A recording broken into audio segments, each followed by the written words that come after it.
If you think soup has to be hot to be yummy, then this summer corn gazpacho is about to change your mind. Stay tuned.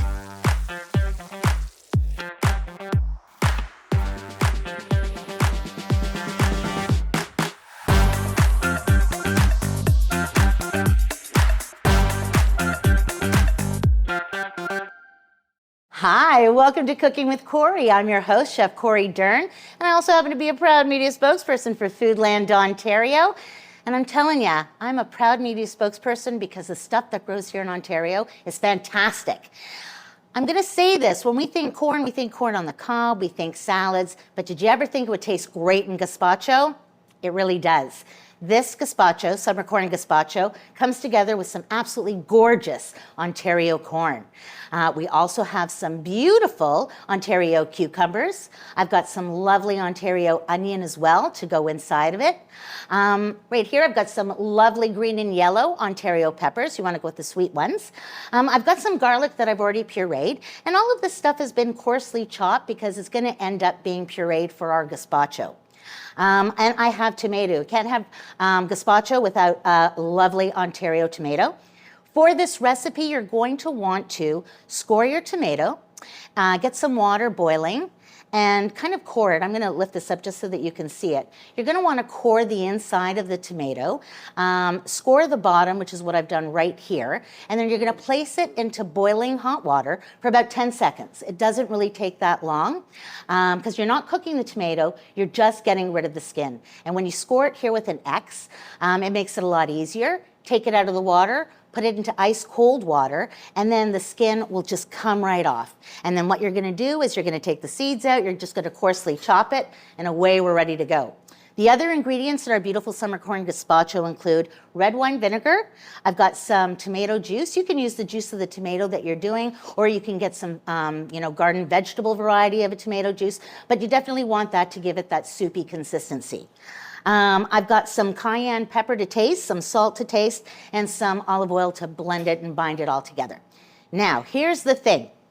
I'm going to be keeping the corn whole for this recipe, but everything else is going to be pureed in batches. So right in front of me, I've taken the time to puree the tomato and the onion together.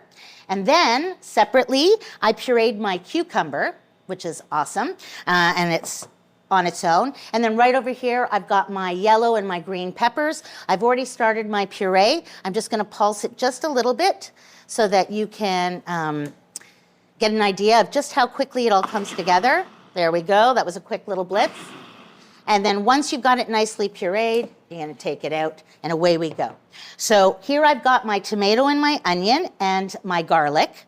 And now to it, I'm going to add my pureed cucumber. And the cucumber is so sweet. You want to make sure that you peel your cucumber and you take out the seeds. That's very important. And now I'm going to mix it in together. You could use an immersion blender if it makes it easier for you, if you'd like, but you can mix it together in batches, or you can just pour it in. There we go. This is beautiful. Tomatoey goodness, cucumber goodness, Ontario pepper goodness, all coming together. And you can already see that those flavors are going to combine really, really nicely. And I'm going to tell you, Ontario garlic is just beautiful in this recipe. It's sticky. It adds just the right amount of a little bit of heat that garlic does. And now that I've pureed everything and incorporated it nicely in the bowl, now I'm going to add my corn whole. I'm not going to puree that because I want it to have those nice little chunks inside of it. And I'm going to add my tomato juice, just enough so that it's soupy, and then my vinegar to bring it all together. My rule is you can always add, you can't take away. And if you wanted to add some herbs to it, you're welcome to. Again, a recipe is a guideline, and you can always check out foodlandontario.ca just to see some more inspiration. And now I'm going to add some salt and some cayenne and a little bit of oil. Mix it up, and then, my friends, we've got our beautiful gazpacho that we're going to refrigerate. And when we're done in 2 hours, there we go. Beautiful gazpacho, summer corn gazpacho for you to enjoy all the time. Thanks for watching. We'll see you next time.